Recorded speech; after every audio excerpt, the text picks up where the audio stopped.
Govinda Greens, premium and limited plots, prime location, destination that define your status. In front of Ames, Govinda Greens.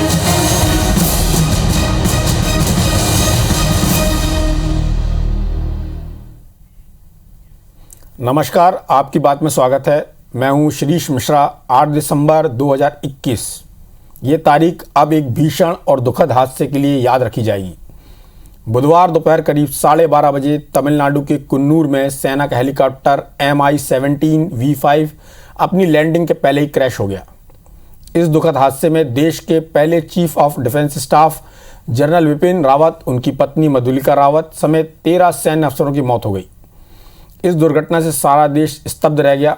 दोपहर से ही कयासों, शंकाओं और कुछ सवालों में देशवासी उलझे रहे, लेकिन शाम ढलते ढलते जब एयरफोर्स की तरफ से ये ट्वीट कर कंफर्म किया गया कि जनरल विपिन रावत, उनकी पत्नी समेत 13 लोगों की मौत हुई है, तो सारे देश में दुख का माहौल बन गया।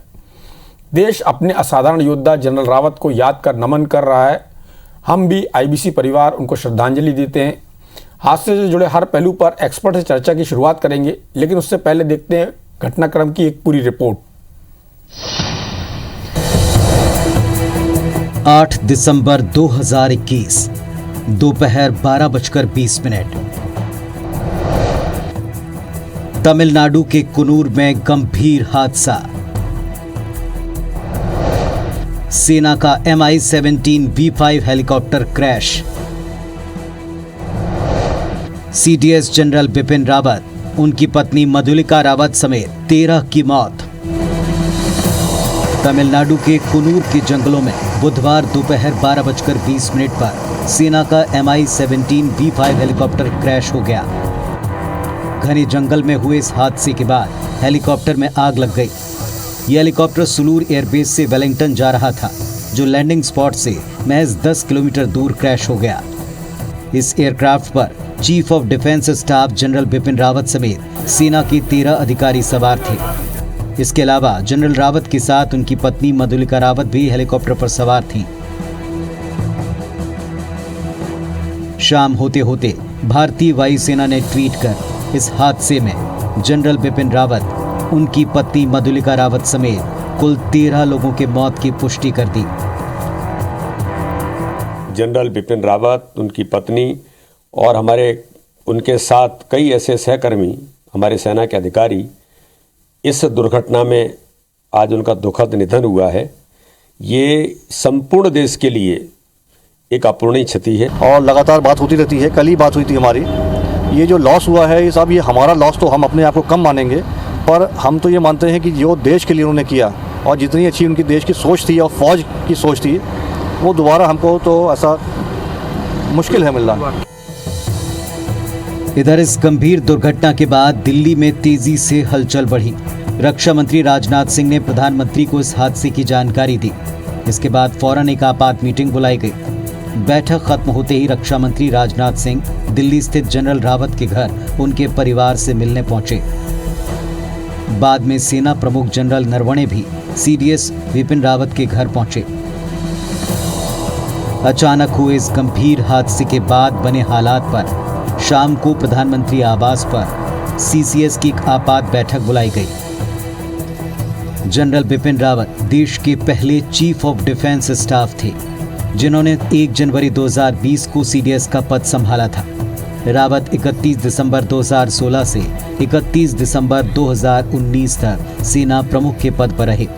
रावत के निधन पर देश के राष्ट्रपति, प्रधानमंत्री, रक्षा मंत्री समेत कई राज्यों के मुख्यमंत्रियों ने गहरा दुख जताते हुए श्रद्धांजलि दी है।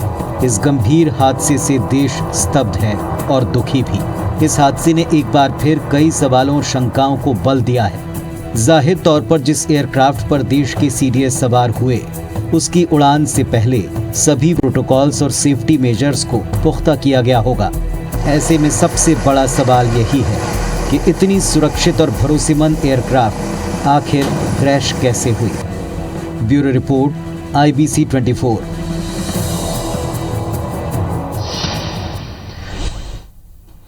कहा जाता है कि वीरों की शहादत पर दुखी नहीं हुआ जाता, लेकिन ये पूरे राष्ट्र के लिए दुख का भी समय है और हम एक स्तब्ध हैं, पूरी तरह से स्तब्ध हैं कि इतना महान व्यक्ति जिसने सेना के लिए हमेशा अच्छा सोचा, सेना के लिए अच्छा किया, ख़ास तौर पे जो हमारा सबसे पड़ोसी है जिसके साथ हमारे सबसे ज़्यादा इस समय सेना को लेकर और देश की रक्षा को लेकर तनाव चलता है, चाइना, चीन के साथ भी उन्होंने जिस तरह से चीन को ललकारा, वो देश के लिए हमेशा गौरव की बात रही है कि किस तरह से उन्होंने जब चीन ने दुस्साहस किया तो उन्होंने किस तरह से उसका मुंह तोड़ जवाब देने की बात कही और उस हिसाब से सेना को ढालने की भी बात कही और ढाला भी। ये घटना कैसे हुई, इस घटना के लिए कौन जिम्मेदार है? क्या MI-17 हेलीकॉप्टर जो एक महीने में, ये दूसरी घटना है एक महीने के अंतर में, क्या MI-17 में कोई खामी थी या फिर जो इसके प्रोटोकॉल होते हैं जब हेलीकॉप्टर टेक ऑफ करता है उसके पहले जो चीज़ें चेक की जानी चाहिए थी उसमें कोई गड़बड़ी थी, या फिर मेरा इशारा जो पड़ोसी देश की ओर है उसकी कोई साजिश है जिसके बारे में लोगों के मन में शंकाएं हैं? सारी बातों पर चर्चा के लिए हमारे साथ दो खास मेहमान हैं। दोनों सेना में कर्नल की हैसियत से काम कर चुके हैं, वर्तमान में रक्षा विशेषज्ञ के रूप में अपनी सेवाएं दे रहे हैं।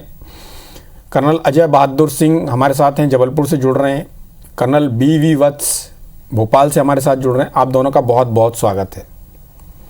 सबसे पहले अजय जी आपसे बात करना चाहूँगा, इस पूरी घटना को कैसे देखते हैं? और सेना के लिए चूंकि CDS का एक नया पद बना था, 1 जनवरी को उनके कार्यकाल का 1 साल पूरा होने जा रहा था, 3 साल वो सेना अध्यक्ष रहे और उन्होंने चाइना को जिस तरह से ललकारा, चाहे टेक्नोलॉजी के बारे में उन्होंने कहा कि भले आप टेक्नोलॉजी में हमसे आगे हो, आप साइबर लड़ाई में हमसे आगे हो सकते हो, लेकिन हम आपका हर तरह से मुकाबला करने तैयार हैं।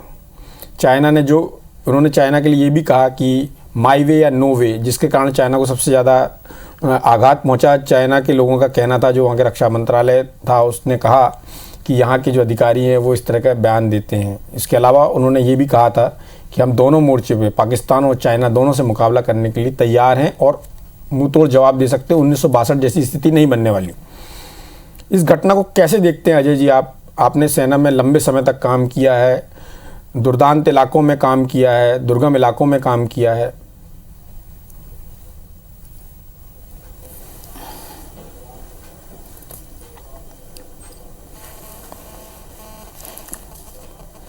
अजय जी आप तक मेरी आवाज जा रही है? जी, अभी थोड़ा कुछ टेक्निकल स्नैक्स देयर। अब मैं सुन सकता हूं आपकी आवाज।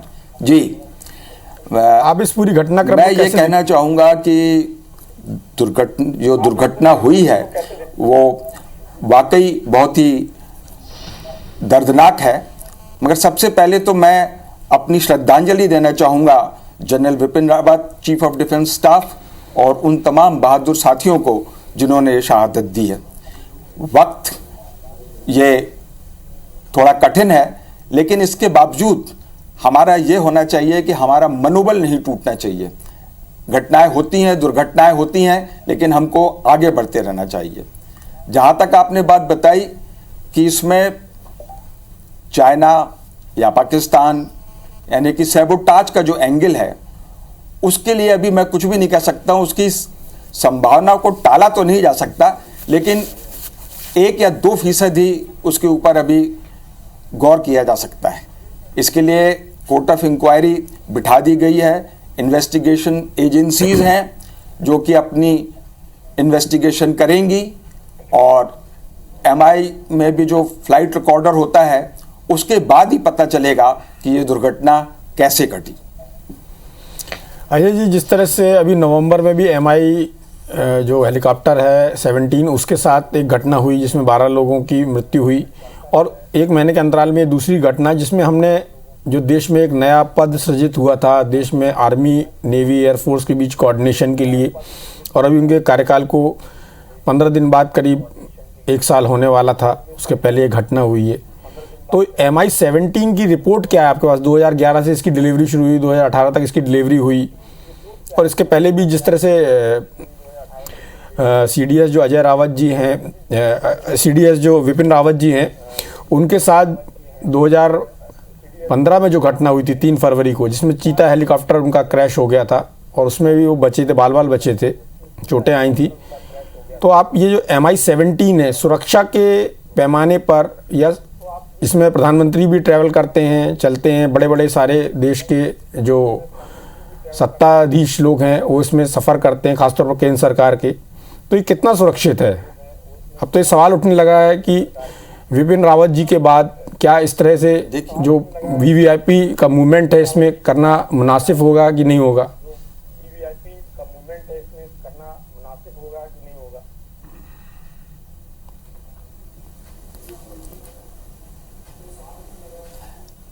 देखिए,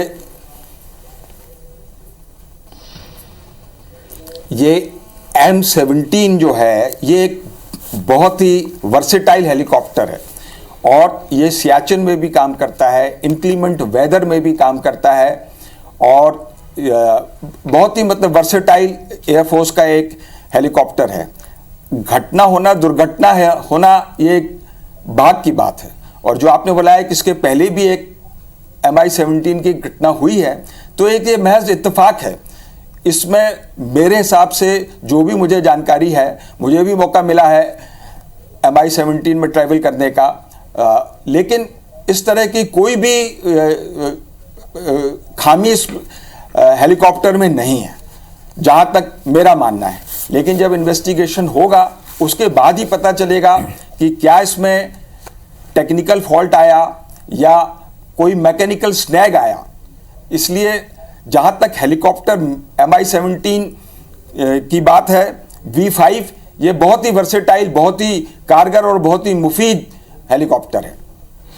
अजय जी, चूंकि आप रक्षा क्षेत्र से जुड़े हुए हैं और आपके जो कलीग होंगे, जो आपके साथ काम किए होंगे, दिन भर इसमें चर्चाओं का दौर चला होगा।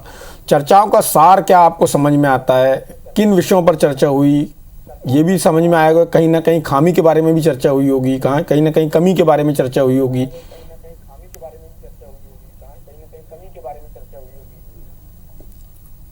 देखिए, अभी तो किसी से मेल मुलाकात तो हुई नहीं, लेकिन जो भी टीवी के ऊपर आ रहा है, जो खबरें आ रही हैं, उसमें सभी सोच रहे हैं कि ये घटना आखिर हुई कैसे।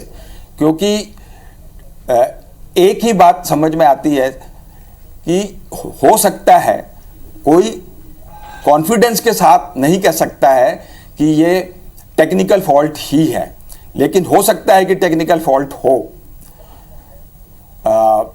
मगर जैसा कि एक आर्म फोर्सेस की ड्रिल होती है या एयरफोर्स की ड्रिल होती है, कोई भी हेलीकॉप्टर या कोई भी वायुयान जब फ्लाइट करता है तो उसकी बहुत डिटेल में जांच होती है। उसका एक सर्टिफिकेट दिया जाता है कि यह हेलीकॉप्टर या प्लेन जो है वो उड़ने के लिए बिल्कुल तैयार है। और जब तक के पायलट्स को भी पूरा भरोसा ना हो, वो इस हेलीकॉप्टर को नहीं उड़ाते हैं। चलिए, कर्नल वीवी वत्स जी भी हमारे साथ हैं। वत्स जी, आपने अजय जी को भी सुना होगा और दिन भर जिस तरह से खबरें भी आ रही हैं उनको भी सुना होगा, देखा होगा। आपका अनुभव क्या कहता है और आपके पास जो आपके सोर्सेज से खबर है वो क्या बोलती हैं इस घटना को लेकर?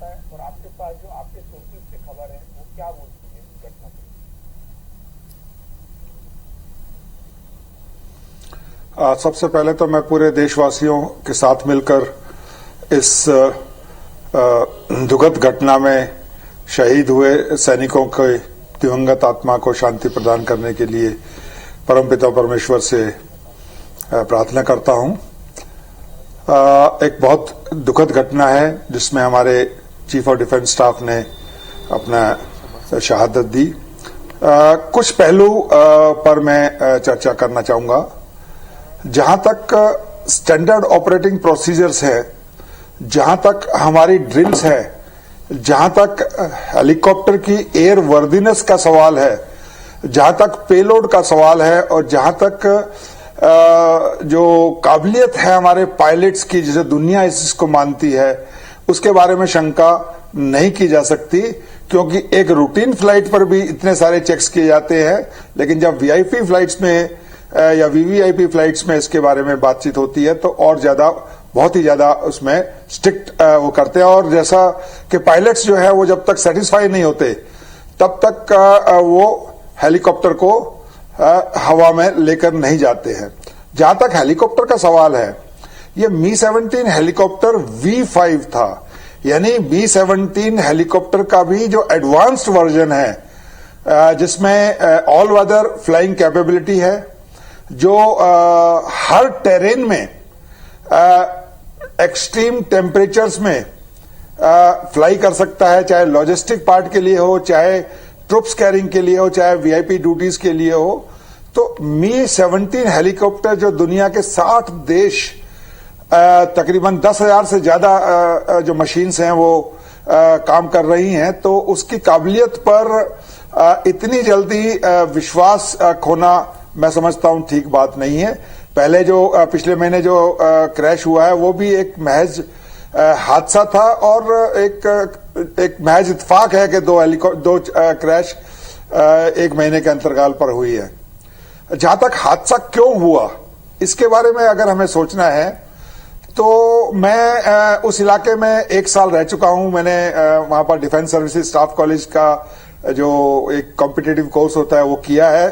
इनफैक्ट जनरल रावत आज अपना लेक्चर लेने के लिए ही देश के जो चुनिंदा ऑफिसर्स हैं और विदेशों से फ्रेंडली कंट्रीज से आए हुए चुनिंदा ऑफिसर्स को एड्रेस करने के लिए, अपनी सोच के बारे में बताने के लिए ही वहां पर जा रहे थे। टेक्निकल स्नैग, टेक्निकल एरर कहीं भी हो सकती है। किसी मशीन में जब इतने सारे मूविंग पार्ट्स हो और दूसरा आज का जो मौसम था, विशेष तौर से पिछले 15 दिनों में जो नीलगिरी का जो मौसम है, जहां पर पहाड़ियां हैं, डेंस फॉरेस्ट्स हैं और लो क्लाउड बेस था, ह्यूमिडिटी काफी हाई है, बारिश लगातार हो रही है। तो चाहे वेदर का कारण हो, चाहे टेक्निकल स्नैग हो, या हो सकता है किसी कारण से पायलट एरर भी हो, ये तो एक विस्तृत जांच के बाद में ही पता लग पाएगा। अभी अटकलें लगाना ज्यादा उचित नहीं रहेगा। कर्नल वत्स, आपको प्राइमा फेसी इस घटना के बारे में, जैसा कि आपने कहा कि MI-17 V5 ये बहुत ही एडवांस हेलीकॉप्टर है और उसके अलावा आपका कहना है जो आपकी ड्रिल होती है, ये जो आपका SOP है, उसके हिसाब से आम जो उड़ान होती है उसके लिए भी उन चीज़ों का पालन किया जाता है। मैंने भी खुद देखा है डिफेंस कोर्स के दौरान जामनगर एयरपोर्ट पर, एयरबेस पर, कि वहाँ पर किस तरह से वो आपकी जो ड्रिल होती है वो होती है। लेकिन आपको प्राइमा फेसी इसमें क्या लगता है? एक संभावना की बात कर रहा हूँ।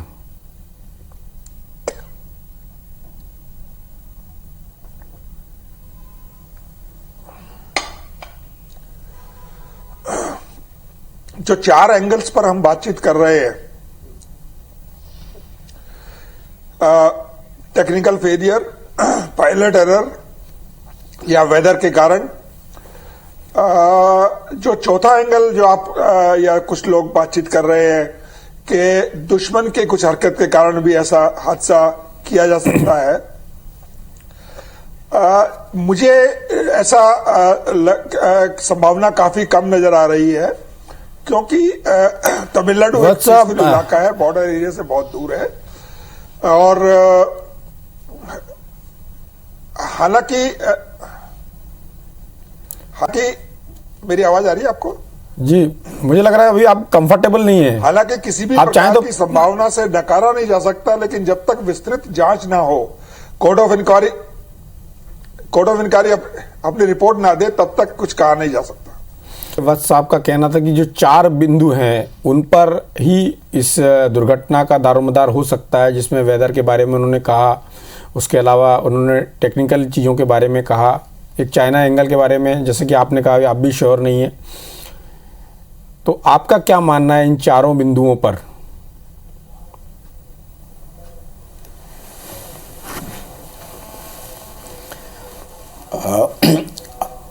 बात यह है कि ये 4 बिंदुओं के ऊपर ही हम अभी कयास लगा सकते हैं।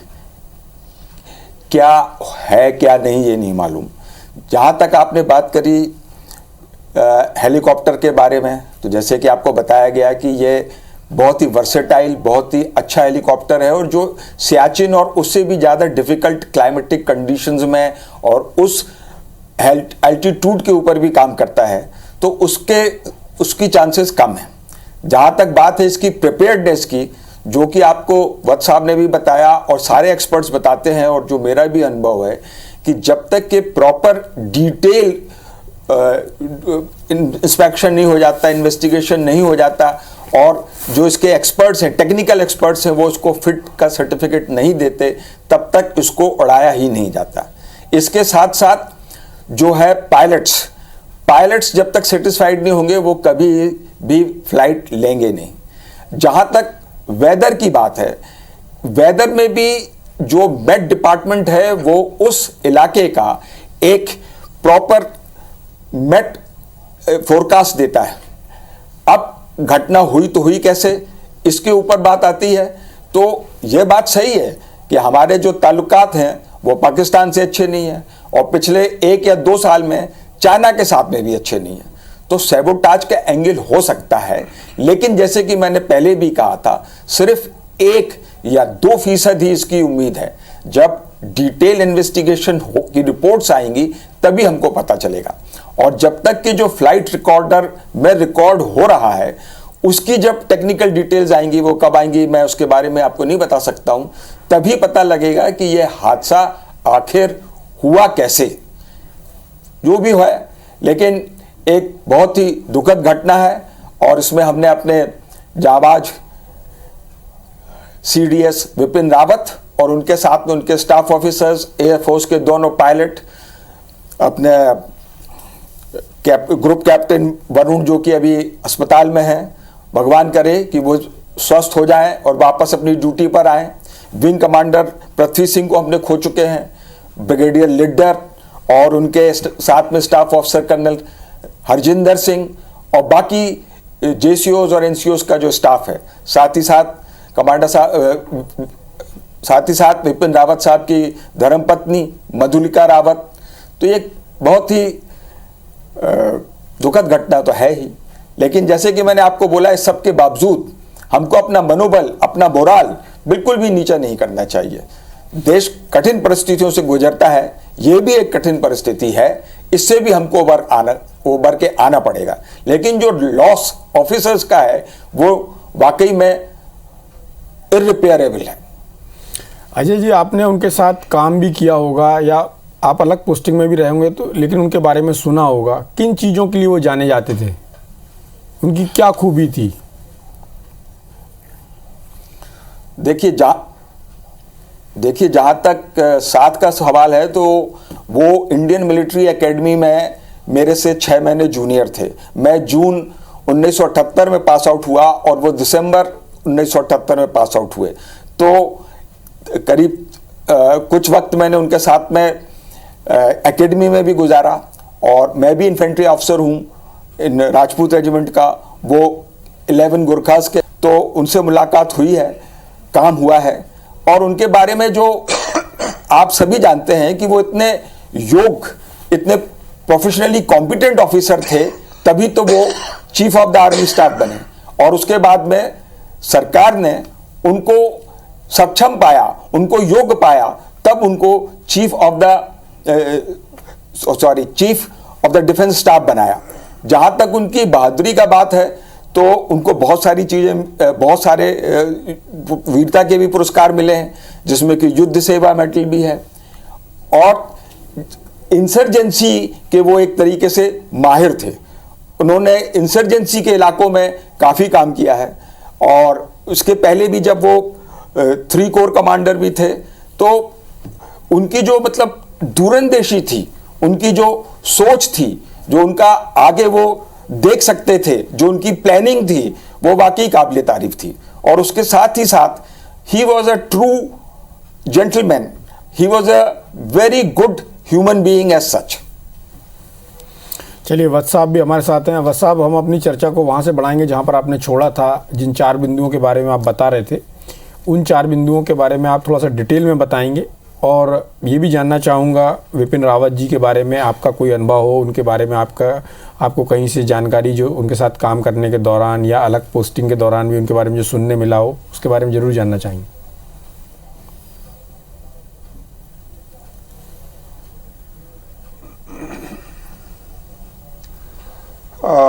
मैं 2-3 अहम मुद्दों पर बात करना चाहूंगा। सबसे पहले तो जो चाइना या पाकिस्तान एंगल है, इस स्टेज पर उसके बारे में बात करना या कोई कयास लगाना ठीक नहीं होगा, क्योंकि कॉर्डन इंक्वायरी ऑर्डर की जा चुकी है और वो एक विस्तृत जांच के बाद में ही डिफरेंट एंगल से अलग अलग कोण से जो है इस हादसे के बारे में जांच करेगी और तभी हमें पता लग सकता है। लेकिन आज की तारीख में किसी भी बात से नकारा भी नहीं जा सकता, हालांकि उम्मीद ऐसा होने की बहुत कम है। जहां तक चीफ ऑफ डिफेंस स्टाफ के साथ में मेरा साथ काम करने का ताल्लुक है, हम लोगों ने देहरादून में एक ब्रिगेड में साथ रहकर काम किया। उसके बाद में कुछ समय इन्फेंट्री स्कूल मऊ में हम लोग साथ थे। एक हसमुख, मिलनसार और दूरदृष्टि की सोच वाले व्यक्तित्व थे और इसी प्रोफेशनलिज्म और प्रोफेशनल कॉम्पिटेंस के कारण और सोशल एमिकेबिलिटी के कारण वो देश के पहले चीफ ऑफ डिफेंस स्टाफ तक पहुंच पाए। वरना अगर ये क्वालिटीज किसी ऑफिसर्स में नहीं है तो वहां तक उसके लिए पहुंच पाना, बहुत सारे फिल्टर्स बीच में होते हैं, संभव नहीं होता है। एक जो तीसरा मुद्दा मैं उठाना चाह रहा हूं, जो बातचीत करना चाह रहा हूं, वो है कि जनरल विपिन रावत क्या कर रहे थे और क्या उसको कितनी जल्दी आगे बढ़ाने की जरूरत है।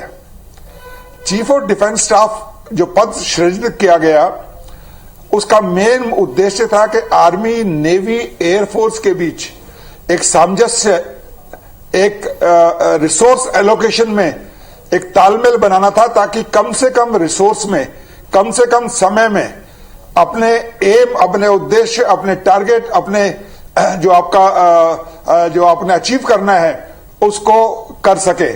और उसको वो बखूबी निभा भी रहे थे। वो काम कर रहे थे थिएटर कमांड के बारे में। थिएटर कमांड हमारी एक बहुत पुरानी जो रिक्वायरमेंट है कि भारत के अंदर अलग अलग तरह की टेरेन है। हमें राजस्थान के अंदर में डेजर्ट टेरेन में लड़ना होता है, हमें कोयम्बटूर और कोस्टल एरिया के अंदर में अलग तरह में नेवी के साथ में, नेवी, एयरफोर्स और आर्मी के साथ में तालमेल बना के तीनों को करना पड़ता है। अरेबियन सी हो चाहे इंडियन ओशियन हो, और उधर सियाचिन हमारे पास में है, ईस्टर्न लद्दाख जैसे हाई एल्टीट्यूड एरिया में जहां गलवान अभी कुछ दिन पहले हुआ, अरुणाचल प्रदेश, हिमाचल प्रदेश और सिक्किम जैसे जहां डोकलाम हुआ। तो उनकी एक बड़ी दूरगामी सोच थी और वो सोच थी कि पाकिस्तान को भूल जाओ और चीन की आंख में आंख डाल के देखो। और उसी सोच के कारण चीन बुखलाया हुआ था। लेकिन जब चीन ने हमारे साथ में डोकलाम में या गलवान में हिमाकत करने की कोशिश करी तो उसको उसका मुंह तोड़ जवाब दिया।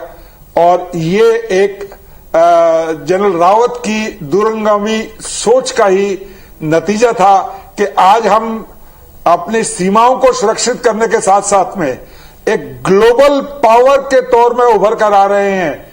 आज हम राजनीतिक सोच के साथ में मिलकर एयरक्राफ्ट कैरियर्स को अपने देश के अंदर ही बना रहे हैं। किस प्रकार से पाकिस्तान को सर्जिकल स्ट्राइक करके घुटनों पर लाया गया, वो एक जनरल विपिन रावत की सोच और प्लानिंग का ही एक बहुत बड़ा हिस्सा था। आज चीन हर तरफ से घिरा हुआ है।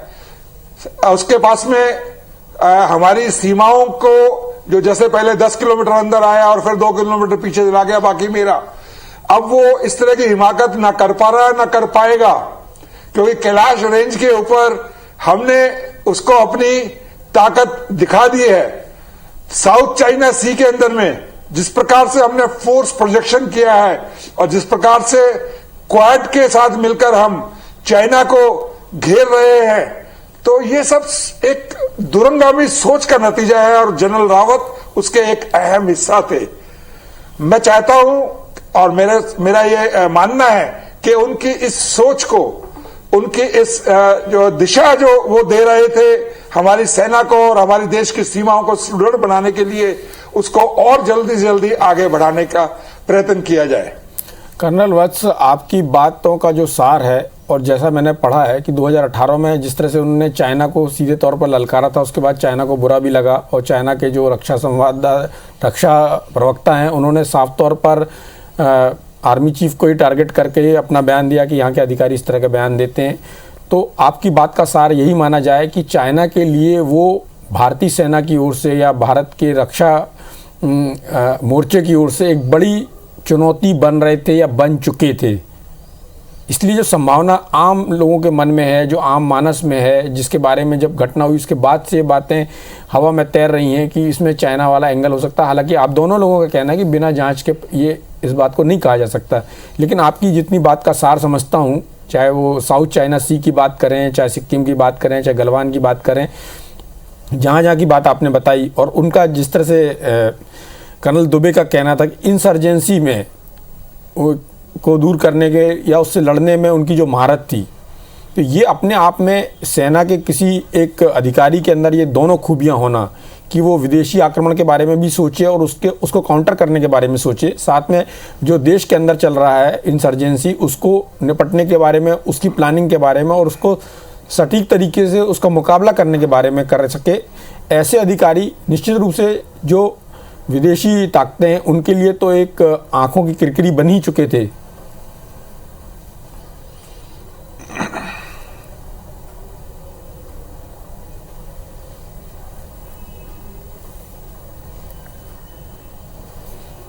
कर्नल वत्स, आपसे ही सवाल है।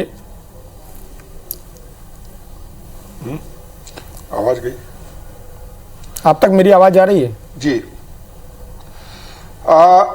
मैं इसको दूसरे तरीके से देखता हूं। जी आ रही है, अभी आनी शुरू हो गई, बीच में चली गई थी। देश की सीमाओं की जब सुरक्षा की बात की जाती है तो जो राजनीतिक उद्देश्य है, जो राजनीतिक एम है, उसको हासिल करने के लिए मिलिट्री एक तरीका है, एक टूल है। और जैसे हमारे पास में इकोनॉमिक टूल है, हमारे पास में डिप्लोमेसी एक टूल है, हमारे पास में पॉलिटिक्स एक टूल है, उसी प्रकार एक मिलिट्री भी टूल है जो हमेशा एक लास्ट हथियार के तौर पर इस्तेमाल करना चाहिए। लेकिन इस टूल को, मिलिट्री को अपने देश की सीमाओं को और अच्छा सुरक्षित करने के लिए और फोर्स प्रोजेक्शन के लिए जिस प्रकार से मौजूदा राजनीतिक सोच ने मिलिट्री को एक नया जो खुलापन दिया है, उससे आज हम एक नई शक्ति, रीजनल पावर नहीं ग्लोबल पावर के तौर पर उभर कर आए हैं।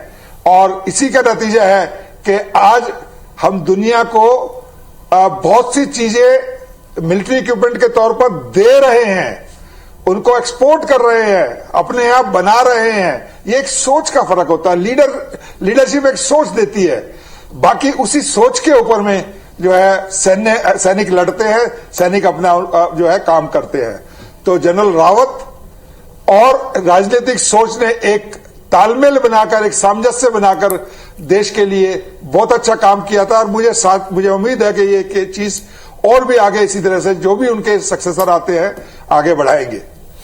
चलिए, कर्नल दुबे जी भी हमारे साथ हैं। दुबे जी, आपने वत्स साहब को सुना होगा, तो जो स्ट्रेटेजी की उन्होंने बात की, जो प्रोजेक्शन की बात की और साथ में लीडरशिप को लेकर जो बात की, देश के लिए बहुत बड़ी क्षति है। आप भी समझ रहे हैं, सेना में इतना लंबा समय आपने काम किया है। ये जो क्षति है इसकी पूर्ति कैसे होगी वो तो समय बताएगा, लेकिन जो ग्लोबली, जैसा कि वत्स साहब ने कहा कि भारत एक पूरे विश्व में एक ताकत बन के उभर रहा था। हालांकि मीडिया के लोग कितना इसको मानते होंगे ये कहना मुश्किल है, सेना के लोग बेहतर समझ सकते हैं। तो उसमें जो विपिन रावत जी है, उनका योगदान किस तरह से था, आप कैसा आकलन करते हैं उसका?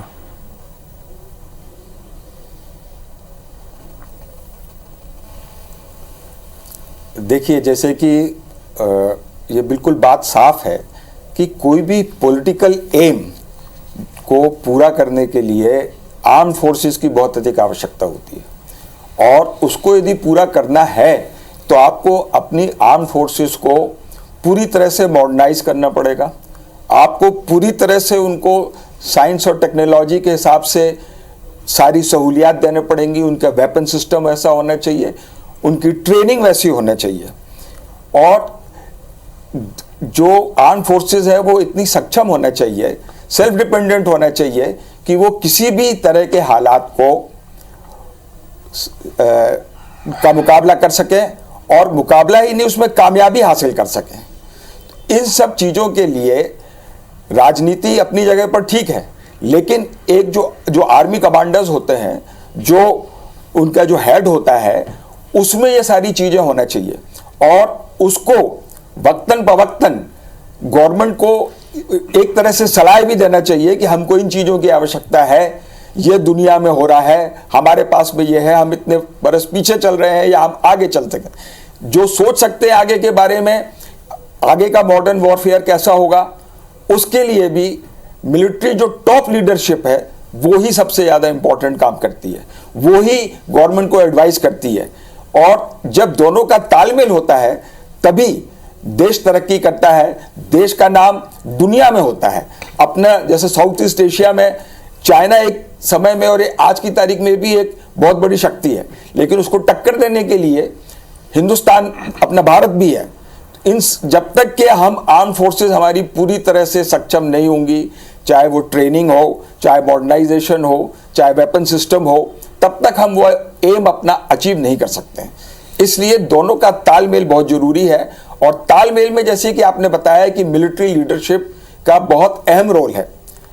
माना कि आज हमारे बीच जनरल विपिन रावत जैसे नहीं हैं, लेकिन फिर भी मैं बड़े गर्व के साथ कहना चाहता हूं कि हमारी तीनों सशस्त्र सेनाओं में बहुत ही योग्य, बहुत ही काबिल और बहुत ही प्रोफेशनली कॉम्पिटेंट जनरल और उनके इक्विवेलेंट रैंक्स के लोग हैं। बहादुर जी, और ये जो खला जो है वो तो कुछ वक्त रहेगी जी।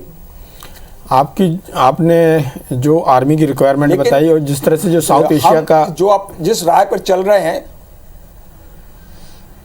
आप अपनी बात पूरी कर सकते हैं।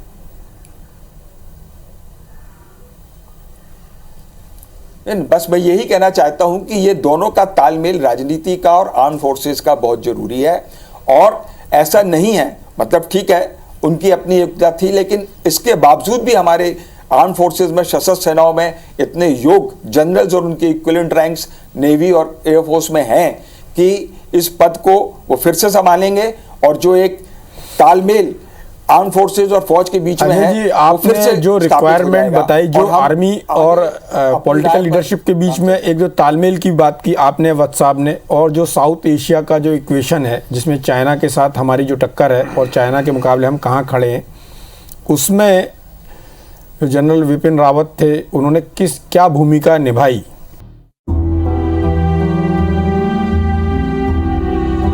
जनरल विपिन रावत का पूरा नाम विपिन लक्ष्मण सिंह रावत विदेश के पहले चीफ ऑफ डिफेंस स्टाफ थे।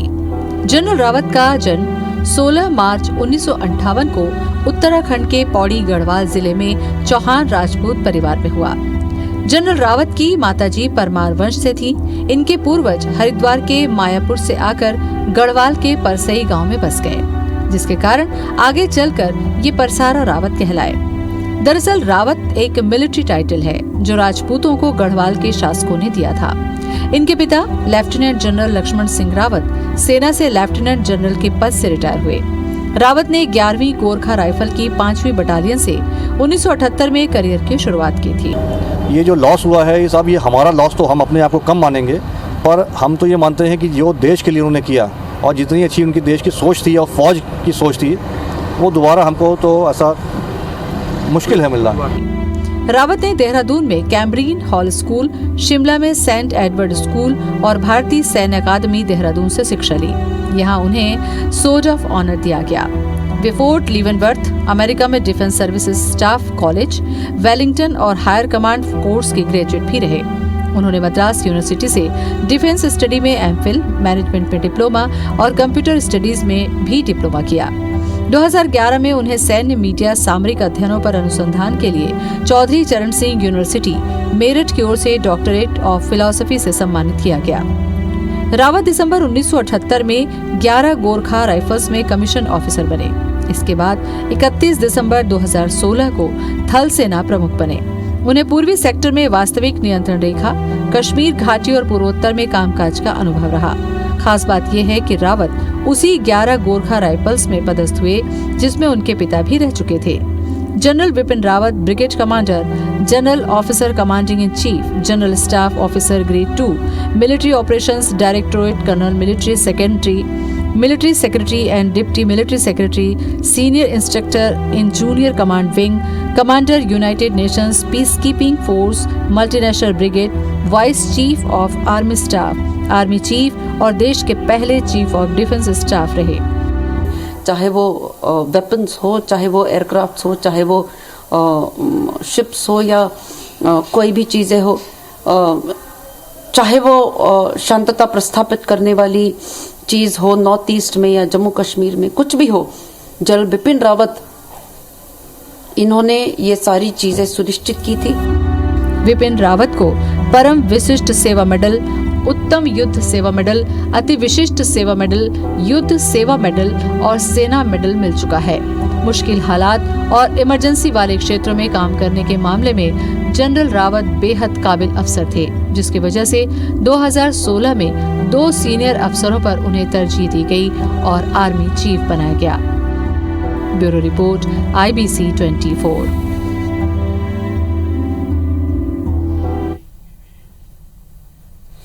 तो एक गौरवशाली परंपरा के वाहक थे। उनके पिता भी लेफ्टिनेंट जनरल थे। लेफ्टिनेंट जनरल सेना में बहुत बड़ा पद होता है, जनरल के जस्ट नीचे एक पद होता है।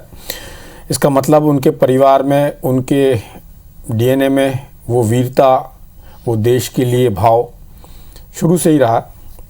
हमारी चर्चा कर्नल अजय बहादुर दुबे जी के साथ हो रही थी, जिसमें वो बता रहे थे कि सेना के लिए और जो क्षेत्रीय संतुलन है उसके लिए क्या आवश्यकताएं हैं।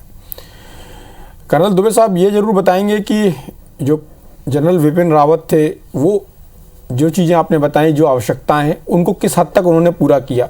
क्या इसी कारण, उनके कारण ही, या उन्होंने जो आवश्यकता बताई होगी, या जो अभी भारत में सरकार है, NDA की सरकार है, उसको जब आवश्यकता लगी होगी तभी उसने CDS का पद सृजित किया?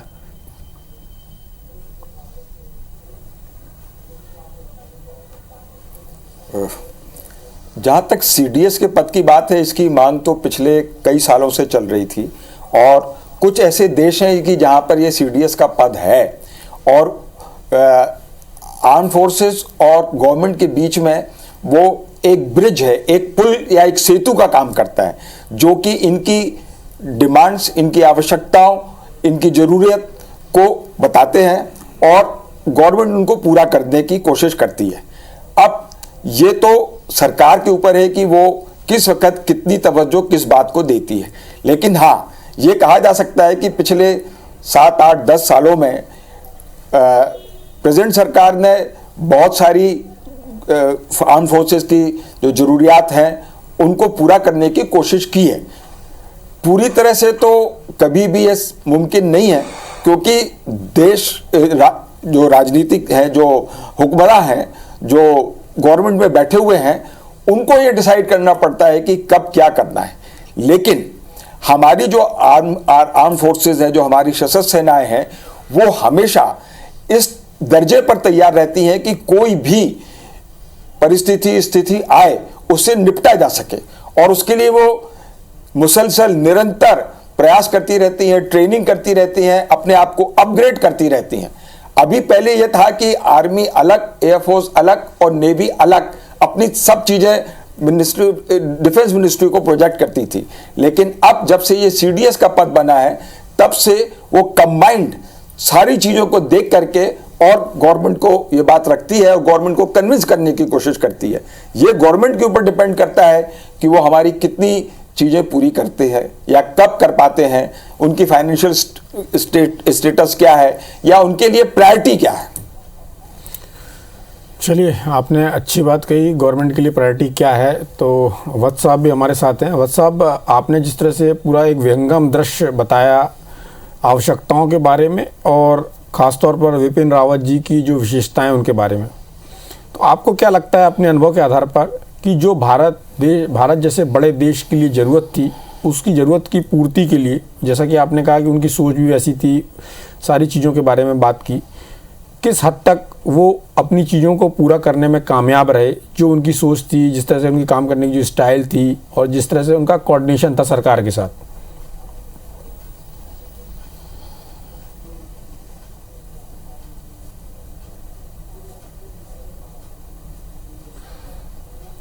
चीफ ऑफ डिफेंस स्टाफ का जो मेन पर्पस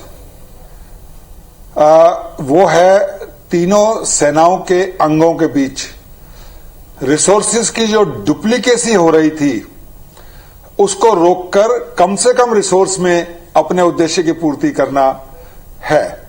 उदाहरण के तौर पर एयर डिफेंस, नेवी अपनी रिक्वायरमेंट प्रोजेक्ट करती थी, एयरफोर्स अपनी रिक्वायरमेंट प्रोजेक्ट करती थी और आर्मी की अपनी एडी जो रेजिमेंट है वो अपनी अलग प्रोजेक्ट करती थी। तो उससे क्या होता था कि डुप्लीकेसी ऑफ एफर्ट्स होता था, रिसोर्सेज डुप्लीकेट हो जाते थे और खर्चा ज्यादा होता था।